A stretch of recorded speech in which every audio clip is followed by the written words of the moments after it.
Majelis ilmu ini dijanjikan oleh Allah Subhanahu wa taala dengan ganjaran yang banyak melalui hadis-hadis Nabi sallallahu alaihi wasallam.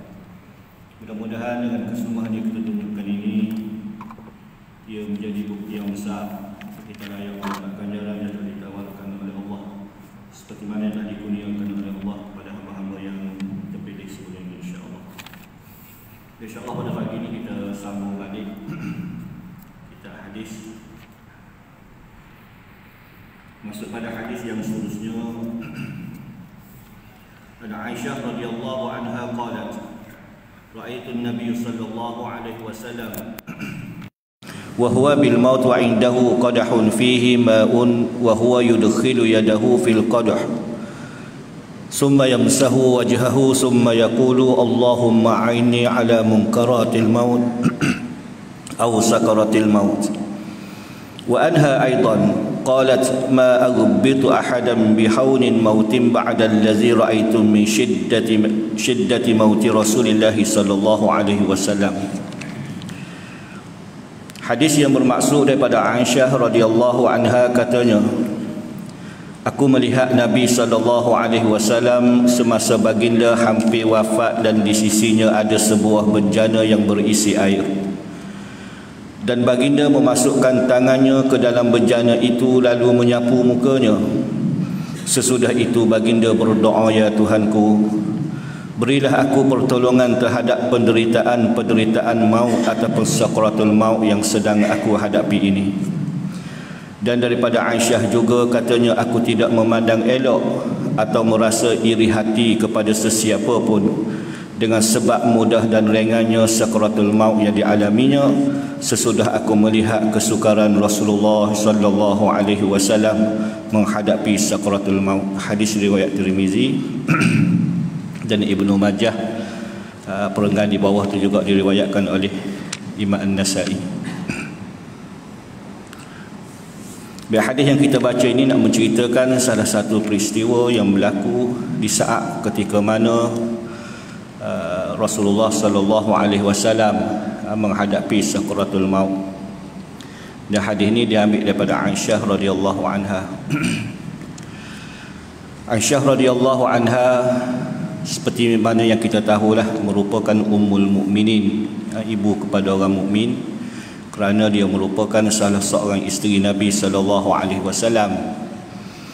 Dan perihal kehidupan Aisyah ni, hadis yang sebelum ni pun kita pernah cerita tentang kelebihan dia, seperti mana dengan batang tubuh dia itu pernah turunnya ayat Al-Quran ketika mana dia ni difitnah dalam peristiwa ifki. Dan di antara kelebihan-kelebihan yang lain lah kita pernah cerita tentang perihal kehidupan Aisyah. Cuma mengenai diri Aisyah ni juga, kalau mengikut sejarahnya yang besar, iaitu peperangan Jamal lah. Peperangan Jamal yang mungkin biasa kita baca ataupun kita tahu. Peperangan Jamal ni tuan-tuan biasa baca lah dia punya kronologi dia tu berlaku. Kalau nak cerita ni mungkin agak panjang lah sikit. Tak apalah, mungkin kebiasaan di kalangan kita kebanyakannya dah baca peristiwa-peristiwa ni kerana dia merupakan sejarah yang penting. Dan kalau orang mengaji ilmu hadis, di antara yang dia perlu lalui adalah kena tahu keadaan tarikhul fitan. Tarikhul fitan ni sejarah fitnah di kalangan para sahabat. Antaranya sejarah Aisyah inilah dalam peperangan Jamal. Dia secara ringkas untuk kita nampak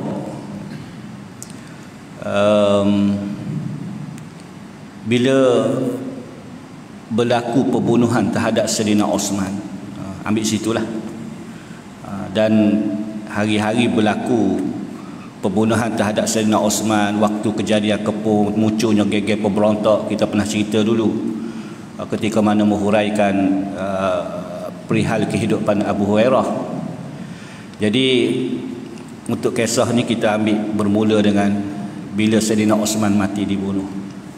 Nak bermula atas balik jadi panjang. Disebut dalam Bidayah wa Nihayah daripada Imam Tabari sendiri yang diambil daripada riwayat Saif bin Omar. Ini riwayat saringan yang agak tengah lah dan bertepatan dengan kita ahli sunnah. Bila Sayyidina Osman mati dibunuh, Madinah ni 40 hari lebih tidak ada khalifah. Maka pada waktu itu agak huru-hara lah, kelam kabut lah sedikit tentang urusan kerajaan Islam dan urusan umat Islam. Kerana khalifah mati dibunuh, khalifah tidak ada satu hal. Yang kedua, mati dibunuh pula. Ditambah pula pada waktu itu munculnya geng-geng pemberontak yang diketuai oleh Abdullah bin Sabah, dan sebahagian mereka menyelinap masuk duduk di dalam tentera Ali menjadi musuh dalam selimut pada waktu itu. Imam Tabari kata musuh dalam selimut ni yang menyelinap masuk duduk di dalam tentera Ali ni seramai 2,500 orang. Jadi tali baru lah. Jadi bila Sayyidina Osman mati dibunuh, 40 hari lebih khalifah ni tidak ada. Maka pada waktu itu kaum muslimin, umat Islam memanggil 3 tokoh yang besar untuk nak dilantik menggantikan tempat Sayyidina Osman. 3 orang tokoh yang dipanggil ini Talhah bin Ubaidillah, Az-Zubair bin Awam, dan yang ketiga Sayyidina Ali. Sebelum Ali ambil jawatan tu, umat Islam ni panggil 3 orang ni dulu. Talhah, Zubair dan Ali. Ali tu kita tahulah level dia tu, sahabat yang besar. Tapi Talhah dan Zubair walaupun jarang kita dengar nama dia, kita kena nampak pada waktu itu mereka ni juga mempunyai pengaruh masing-masing. Dan ketiga-tiga orang yang dipanggil ini termasuk daripada 10 yang dijamin masuk syurga oleh Nabi SAW. Maka kita kena bayangkan orang yang dipanggil ini adalah kesemuanya mempunyai ketokohan masing-masing. Maka bila dipanggil 3 orang ini, pada awalnya ditawarkan kepada Talhah dan Zubair. Zubair dan Talhah tolak jawatan ni, tak nak. Bila 2 orang ni tak nak, calon yang ada adalah Ali. Maka umat Islam minta supaya Ali mengambil tanggungjawab ini untuk menggantikan tempat Sayyidina Osman. Ali berpendapat kalaulah dia ni tak ambil jawatan ini, maka makin huru-hara lah, makin kelang kabut lah urusan umat Islam dan urusan kerajaan Islam, menyebabkan Sayyidina Ali mengambil tanggungjawab ini untuk menjadi khalifah selepas daripada Sayyidina Osman. Yang biasa-biasa surah-surah kita lepas terawih ada sebut khalifah yang keempat, khalifah yang keempat. Maka Ali mengambil jawatan itu selepas daripada Sayyidina Osman, seperti mana yang kita tahu itulah. Maulana Abu Hasan Ali An-Nadwi, dia tulis dalam tulisan dia mengatakan Ali mengambil jawatan menjadi khalifah selepas daripada tu dalam keadaan yang sukar dan payah, kerana pada waktu tu umat Islam dah mula berpecah. Bila Ali jadi khalifah, masa berlalu, waktu Aisyah tak mari lagi. Masa berlalu, orang yang membunuh Sayyidina Osman belum lagi ditangkap dan belum lagi dijatuhi hukuman qisas. Bila Ali tak melaksanakan hal ni, menyebabkan pada waktu itu mula timbul fitnah terhadap Ali yang mengatakan mungkin Ali telah melindungi orang yang membunuh Sayyidina Osman. Sebab geng-geng yang buat huru-hara memberontak kepung rumah khalifah sehingga terbunuh khalifah di Madinah, kebanyakan mereka ini lari pada waktu itu menetap dan berselindung duduk di Basrah. Di zaman Sayyidina Osman, pusat pentadbiran kerajaan Islam duduk di Madinah. Bila mana mari zaman Ali, pusat pentadbiran kerajaan duduk di Basrah. Kebetulan pula geng-geng pemberontak yang buat huru-hara waktu zaman Sayyidina Osman ni, bila selesai kerja mereka lari duduk di Basrah. Ali duduk di Basrah juga. Kemudian bila naik jadi khalifah, orang yang membunuh Sayyidina Osman belum lagi ditangkap dan belum lagi dijatuhi hukuman qisas. Maka timbullah sangkaan orang mengatakan Ali mungkin telah melindungi orang yang membunuh Sayyidina Osman. Dia timbul fitnah begitu terhadap diri Ali. Dan fitnah ni dikuatkan lagi dengan tindakan Ali bila mana Sayyidina Ali telah memecat, memberhentikan gubernur-gubernur yang dilantik oleh Sayyidina Osman. Waktu dia jadi khalifah, dia mengambil keputusan untuk memberhentikan khidmat gubernur yang dilantik oleh Sayyidina Osman dulu. Ali buat keputusan ini kerana nak tutup mulut orang yang sebahagian besar mengatakan Osman telah mengambil kesempatan di atas jawatan khalifah duk lantik di kalangan kabilah dia je ke jawatan yang tinggi. Hak ni punca. Ia telah difitnah oleh Abdullah bin Sabah terhadap Sayyidina Osman. Jadi bila naik Ali nak tutup hal ni sangka buruk terhadap Osman, maka dia terpaksa mengambil tindakan untuk berhentikan gubernur-gubernur ni. Bila Ali buat keputusan untuk berhentikan gubernur yang dilantik oleh Osman, menyebabkan 2-3 orang sahabat masuk menasihati Ali, antaranya Al-Mughirah bin Syu'bah, Ibnu Abbas, mengatakan, wahai Ali, jangan kamu berhentikan mereka. Selagi mana mereka ni boleh berbai'ah kepada kamu, kekalkan mereka. Sehinggalah sampai keadaan kita ni dah jadi damai dah. Kemudian mu nak susun balik, mu nak buat apa, buat dah. Tapi buat masa ni jangan diberhentikan mereka. Nanti timbul sangkaan buruk terhadap diri kamu. Tapi Ali tak mengambil di atas nasihat Al-Mughirah bin Syu'bah. Maka Ali telah memecat 2 orang gubernur yang dilantik oleh Osman.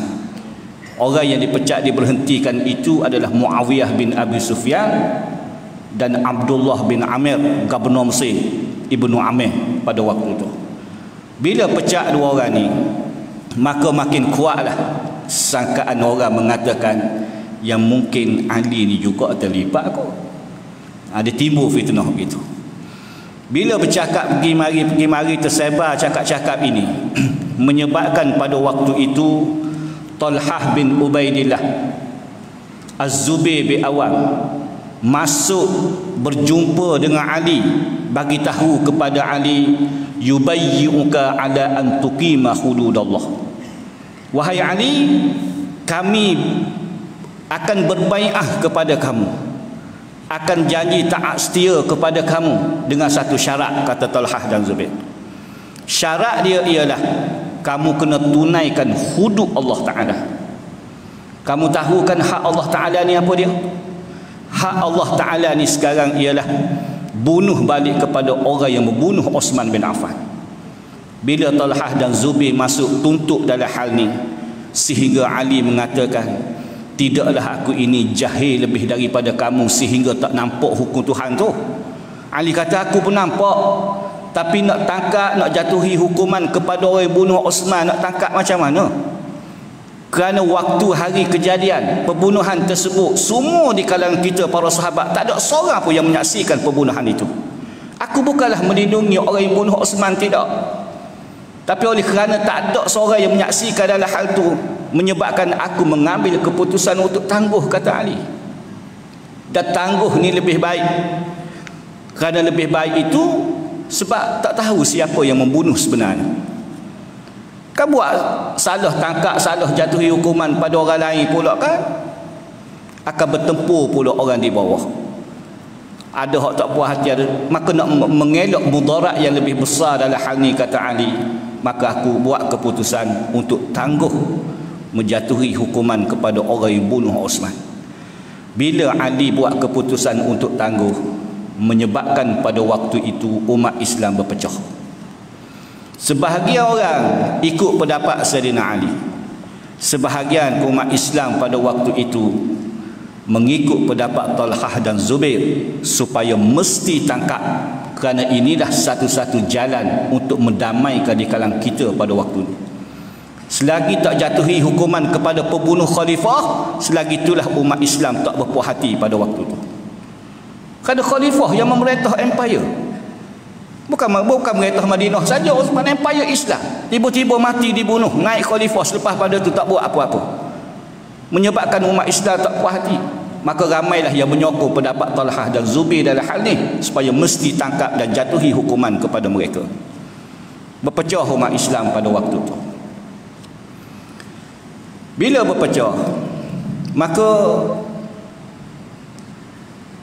di kalangan mereka yang tuntut supaya nak ubah pendirian Ali ni, mereka terpaksa mencari pengaruh, mencari orang yang berpengaruh. Maka pada waktu itu tokoh yang ada adalah Aisyah radhiyallahu anha, isteri Nabi. Daripada mulut dia lah keluarnya hadis-hadis perbuatan Nabi sallallahu alaihi wasallam. Maka mereka mengatakan perlu berjumpa dengan Aisyah dan mengadu hal ni kepada Aisyah. Sayyidina Ali tangguh taklah melindungi orang bunuh Osman tu, tidak, kerana untuk nak mengelak mudarat yang lebih besar. Sebab hari berlaku pembunuhan tak ada seorang pun yang melihat kan. Jadi susah bagi Ali untuk laksanakan hal ni. Sebahagian mereka ni tuntut. Maka bagi orang yang nak tuntut ni, terpaksa kena cari orang yang mempunyai pengaruh supaya ubah pendirian Ali. Menyebabkan pada waktu itu Talhah dan Zubair masuk minta izin dengan Ali nak pergi ke Mekah. Nak pergi ke Mekah, nak mengerjakan umrah. Kenapa mereka nak pergi ke Mekah tu? Kerana mereka dapat tahu di Mekah Aisyah radhiyallahu anha datang daripada Madinah menunaikan haji, belum balik lagi, masih berada di Mekah. Haji habis dah, musim haji habis dah, tapi Aisyah tak balik lagi, masih berada di Mekah. Bila mereka berdua ni tahu Aisyah berada di Mekah, lalu mereka minta izin dengan Ali nak pergi ke Mekah nak mengerjakan umrah. Maka Ali izinkan. Maka Talhah dan Zubair pergi. Selesai umrah, masuk berjumpa dengan Aisyah.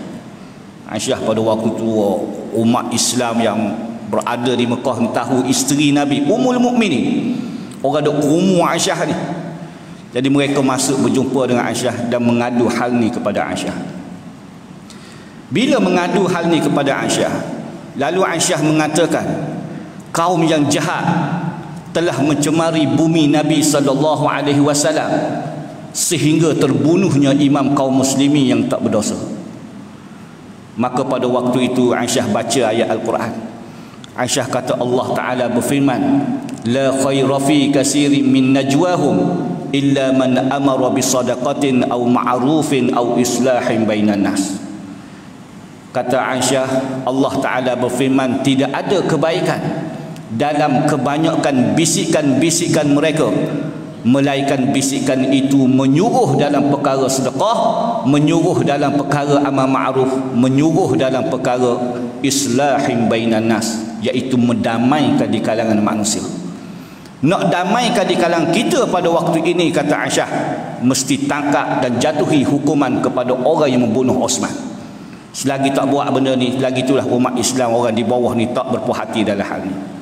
Bila Aisyah buat pendirian begitu, maka berlakulah gerakan daripada pihak Madinah untuk keluar beramai-ramai menuju ke Basrah untuk tuntut pada Ali supaya laksanakan hukuman ini. Maka keluarlah geng Madinah. Rekahlah keluar geng Madinah. Ramai ni. Talhah, Zubair, di belakang mereka ni ribu umat Islam. Sebahagian mereka ni keluar bersenjata. Kerana apa perlu keluar ramai-ramai itu? Kerana dulu hubungan terhad, ada masalah, dengar berapa cerita tak berapa elok apa semua, nak minta penjelasan batang tubuh tu tak boleh, melainkan dengan berjumpa depan-depan. Jauh macam mana pun kena pergi dah. Kita hari ni tak apa, dengar cerita tak apa elok tentang kenalan kita yang mungkin duduk jauh, kita tak perlu pergi, boleh telefon je minta penjelasan dia.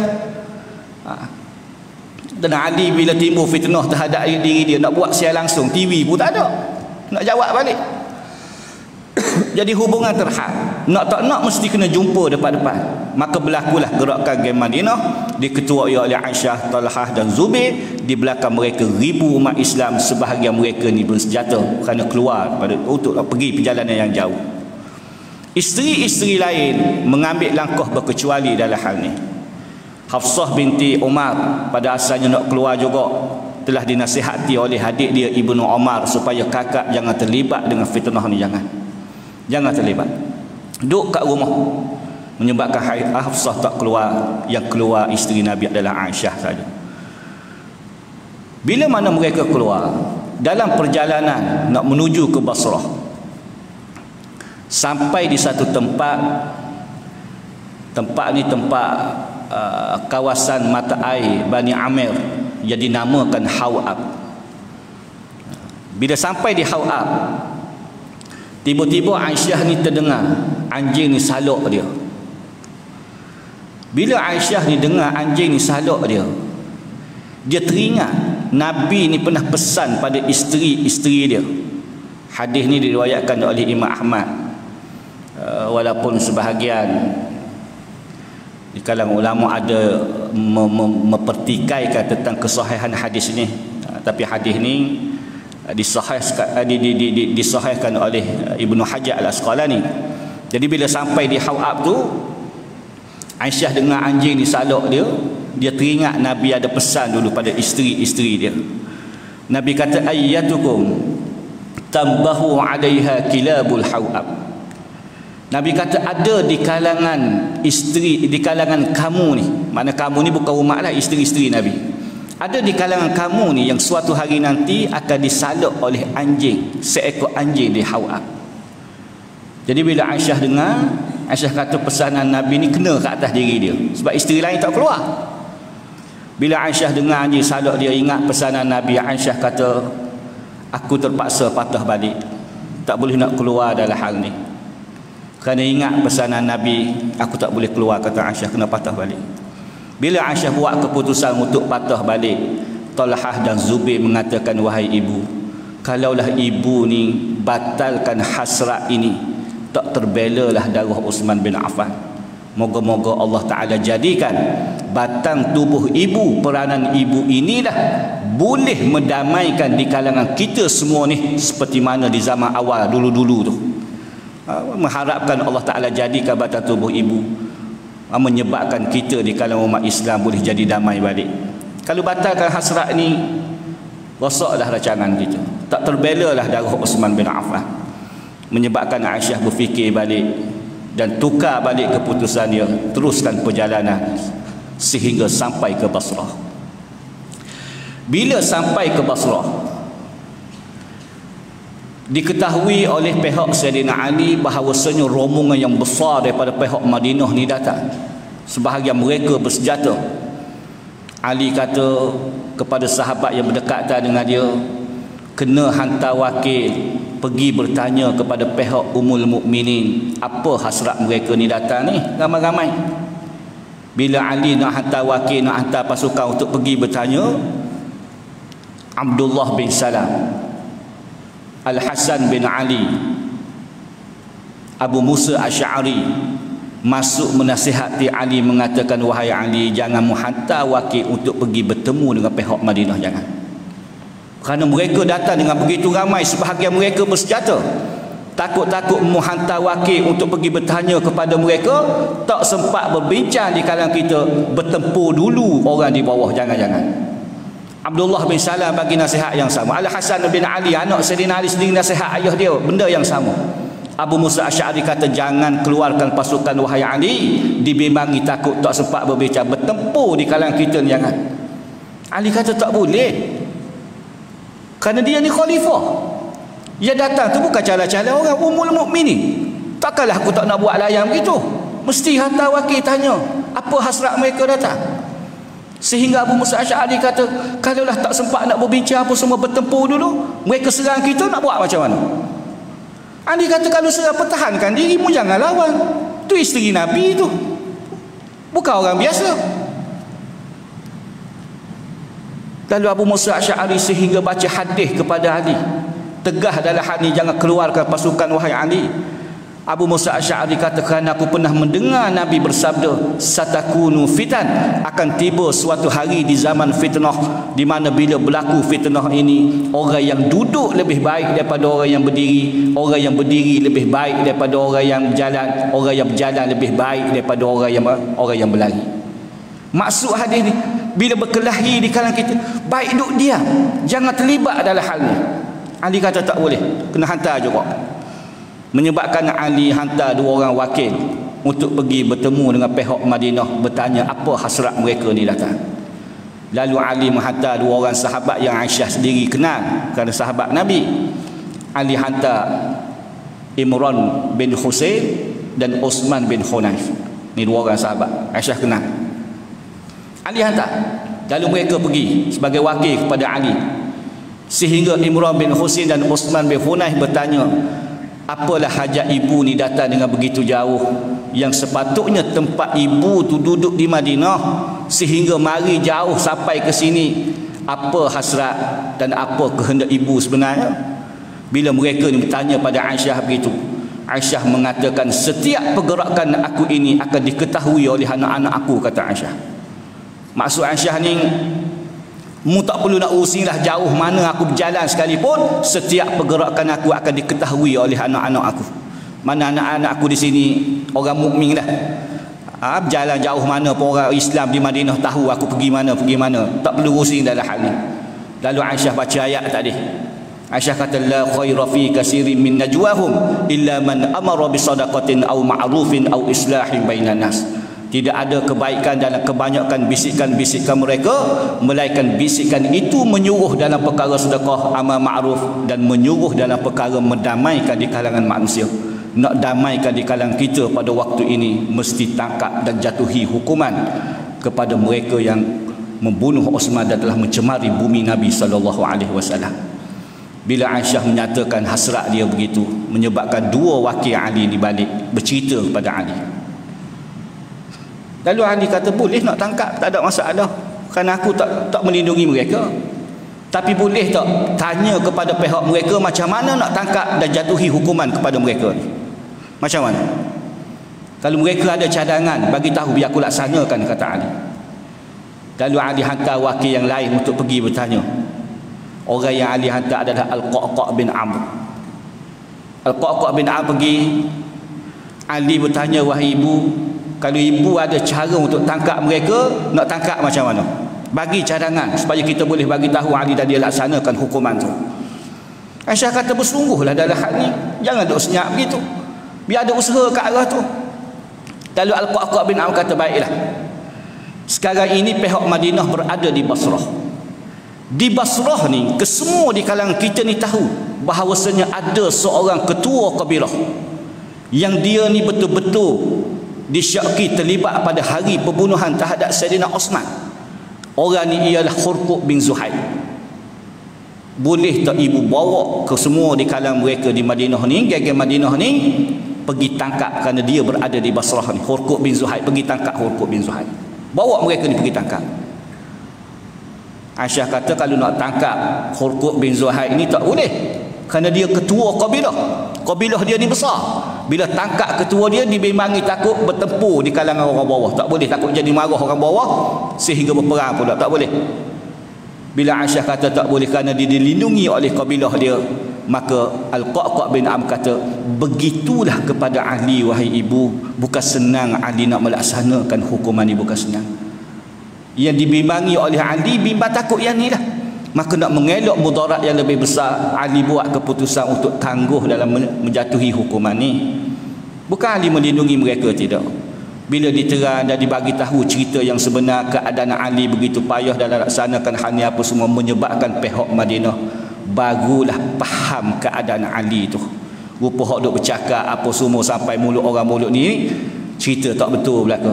Jadi bila mereka sendiri nampak kesusahan pada Ali nak laksanakan hukuman tu, barulah reda di kalangan pihak Madinah.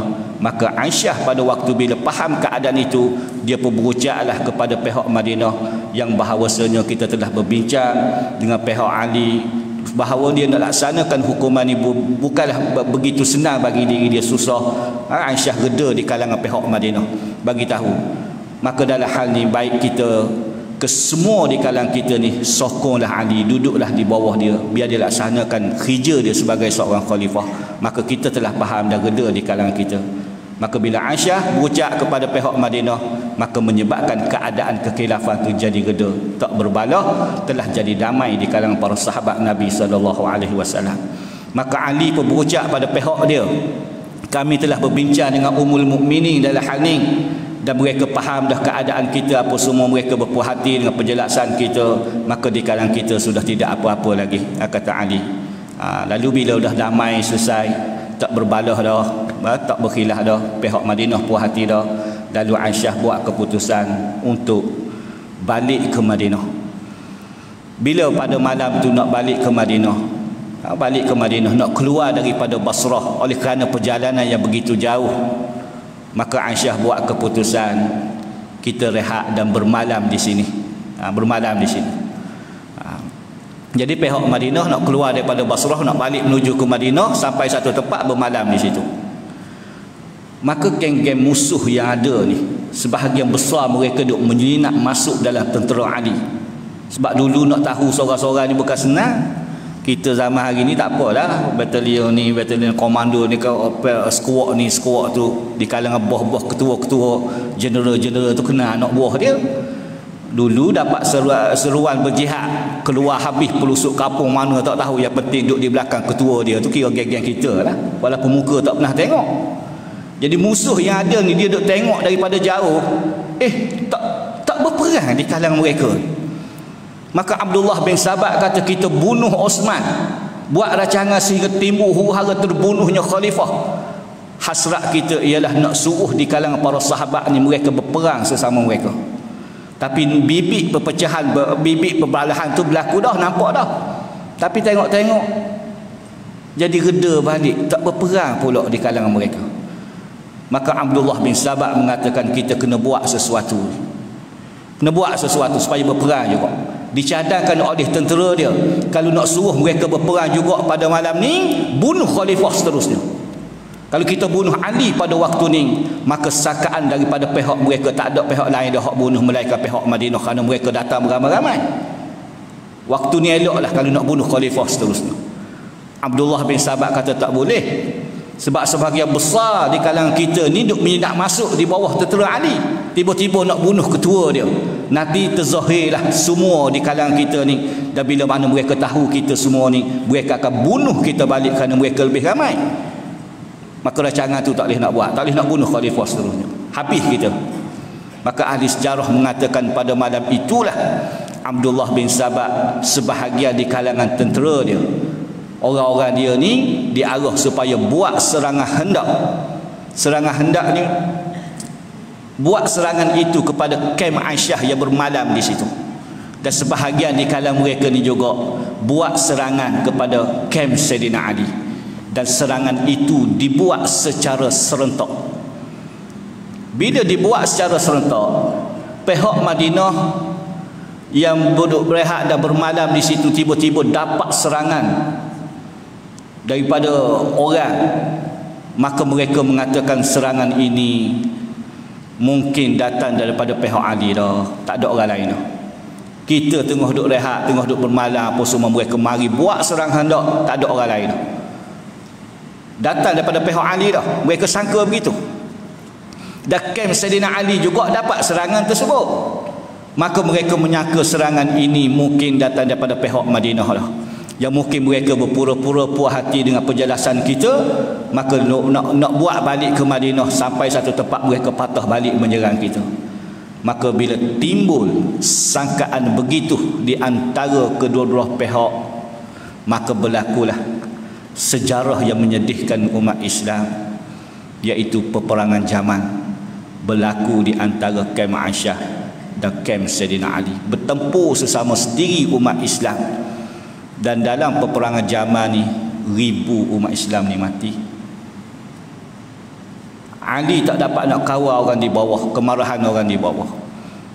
Aisyah juga tak dapat nak kawal di kalangan orang bawah, bertempur sesama sendiri. Yang menyedihkan dalam sejarah peperangan Jamal ini, Talhah bin Ubaidillah mati, Az-Zubair bin Awwam pun mati. Besar Talhah ni. Kalau baca sirah ni, kedudukan Talhah tu besar. Mati. Yang sepatutnya dua orang nama yang besar ni, mereka ni patut-patutnya syahid dalam mempertahankan Nabi SAW, tapi mati mereka dalam peperangan fitnah. Talhah bin Ubaidillah ni orang yang senyap, sehingga sebelum berlaku pertempuran tu duduk dalam keadaan sayu dan senyap Talhah, sehingga ditanya kepada dia, ya Aba Muhammad, kenapa nampak menemu ni berduka cita? Nampak duk termenung panjang berduka cita je. Gelaran dia, ya Aba Muhammad. Talhah mengatakan, kerana aku memikirkan keadaan kita yang dahulu. Kunnan yadan wahidah ala man siwana.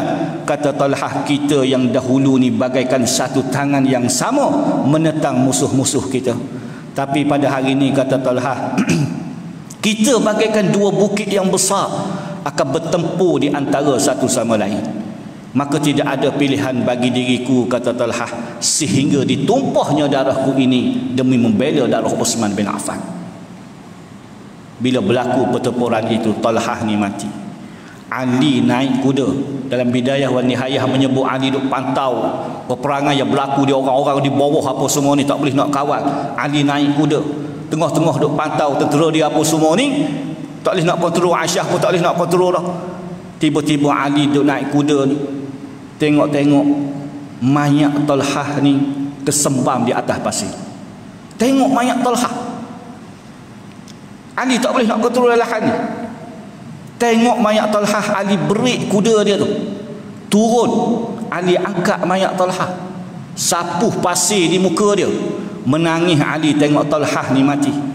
Lalu Ali mengatakan, ya Aba Muhammad, ya'izzu alayya an araka majdulan tahta nujumis sama ila Allah ashku ajzi wa bajri. Kata Ali, ya laitani mittu qabla hadzal yawm bi 20 sana.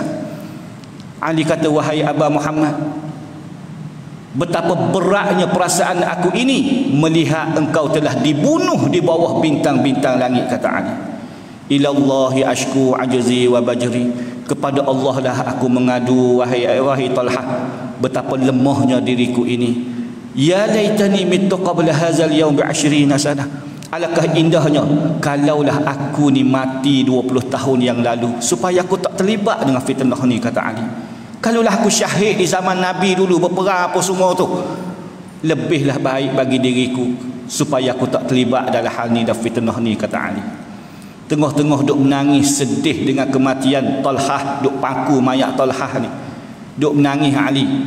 Lalu datang seorang tentera dia mengatakan, ya Aba Hasan, ubashiru qataltu Zubair. Mari seorang tentera dia, Ali tengah duk sedih, duk pangku mayat Talhah ni, tahu mayat Talhah ni kan mati. Mari seorang tentera dia kata, ya Aba Hasan, wahai ayah kepada Hasan, Ali, khabar gembira untuk kamu, kita tentera Ali telah bunuh dah Zubair bin Awam. Zubair pula mati.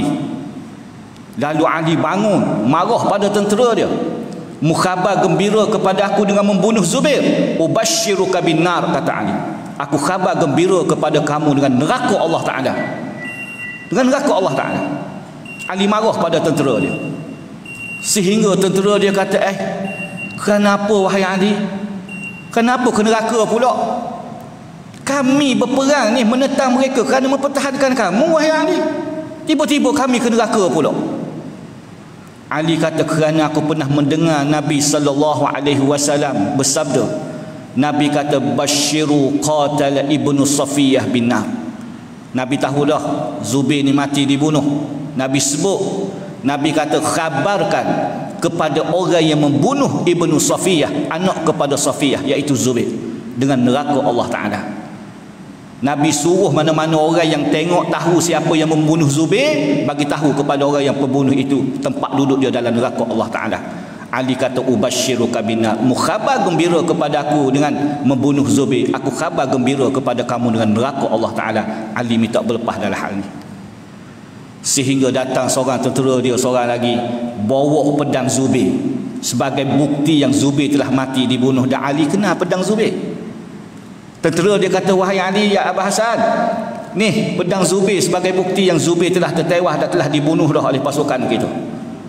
Ali kata, mu tahu tak, pedang yang kamu bawa ini, pedang inilah yang dahulunya banyak menghilangkan duka cita di wajah Rasulullah sallallahu alaihi wasallam, kerana tuan empunya pedang ini senantiasa berperang berdaping dengan Nabi sallallahu alaihi wasallam. Tiba-tiba kamu bunuh orang yang disebut oleh Nabi. Mu tahu tak, kata Ali pada tentera dia, Zubair ni orang yang disebut oleh Nabi, likulli nabiyyin hawariyah. Nabi kata setiap para nabi-nabi ni ada pengawalnya. Wa hawari az-Zubair, pengawal aku adalah az-Zubair bin Awam. Tiba-tiba orang yang disebut oleh Nabi ini kamu bunuh, kata Ali. Aku minta berlepas dalam hal ni. Ali menangis kerana kematian Talhah dan Zubair. Aisyah pun menangis dalam hal ni kerana mengenal dia telah melanggar arahan daripada Nabi SAW kerana keluar setelah mendengar salahkan anjing di Hawab. Tapi jika ditanya kepada Aisyah kerana apa keluar sehingga sampai ke Basrah dalam hal ni, tujuan yang sangat baik bagi diri Aisyah kerana nak mendamaikan di kalangan manusia pada waktu itu. Lalu bila Aisyah menangis dalam hal ni, Ali ambil Aisyah balik hantar ke Madinah. Riwayat mengatakan Aisyah ni menangis sehingga basah pakaian dia, dan Ali pun menangis kerana mereka tahu bahawasanya mereka telah dimainkan oleh musuh di tengah, sehingga merugikan sesama sendiri. Maka pada kisah ini hanya sekadar pengajaran yang kita ambil. Tak perlulah kita mengatakan siapa betul siapa salah dalam hal ni, kerana orang yang terlibat ini kesemuanya mereka ini dijamin oleh Nabi ke syurga Allah Subhanahu wa taala. Masuk syurga lah. Bunyi jahat ni jadi dia habislah kita cerita. Maknanya berakhir dalam keadaan. Kemudian selepas pada itu berlaku pula peperangan Siffin ratus ribu umat Islam terlibat. Cuma dalam hal ni orang yang terlibat ini kesemua mereka ini orang dijamin masuk syurga oleh Nabi. Maka tak perlu kita mengatakan siapa yang betul siapa yang salah dalam hal ni. Allah Ta'ala takdir jadikan kepada supaya kita di akhir zaman mengambil pengajaran dalam hal ni. Berbalah sesama kita, akhir sekali orang tengah yang menguntungkan. Begitulah dunia Islam selepas pada itu berlaku begitulah. Akhir sekali musuh di tengah. Balah sama-sama Arab, Iraq, Amerika hak untung. Hari ni Sudan pula balah sama-sama. Kita hak mengucap la ilaha illallah, akhir sekali hasil bumi apa semua boleh ke orang lain. Itu yang berlaku pada dunia Islam yang selepas daripada tu. Maka kita ambil pengajaran dalam hal ni. Orang tua kata bertumbuklah alu dengan lesung. Dulu sebelum tak ada blender ni, orang nak goreng ikan, tumbuk kunyit, tumbuk garang ni guna lesung. Lesung dengan alu ni kawan baik. Tak ada alu ada lesung tak jadi kerja. Ada alu tak ada lesung tak jadi kerja juga. Nak kena ada dua-dua kawan baik. Bila tumbuk kunyit, tumbuk garang, bertumbuklah dua tu alu dengan lesung, dengung. Tengok kunyit hak ditumbuk, alu pun tak boleh, lesung pun tak boleh. Orang ambil sapuh di ikan hak boleh, hak tengah dia hak dibebas. Maka mengambil pengajaran dalam hal ni. Dan Aisyah selepas daripada itu tak terlibatlah dan mengambil langkah berkecuali selepas daripada itu, dan menghabiskan sisa hidup dia dengan banyak berpuasa. Dan Aisyah setengah riwayat kata meninggal pada usia 66 tahun, ada yang mengatakan 86 tahun. Berbeza, banyaklah pendapat. Dia mengatakan sebahagian mengatakan 66, ada kata mengatakan 86. Dia berlaku kekhilafan tarikh kematian tu sebab puncanya IC tak ada lah. Kalau ada IC tu senang nak tarikh. Tu pun kadang-kadang orang tua dulu pun walaupun ada IC pun kadang-kadang tak betul juga umur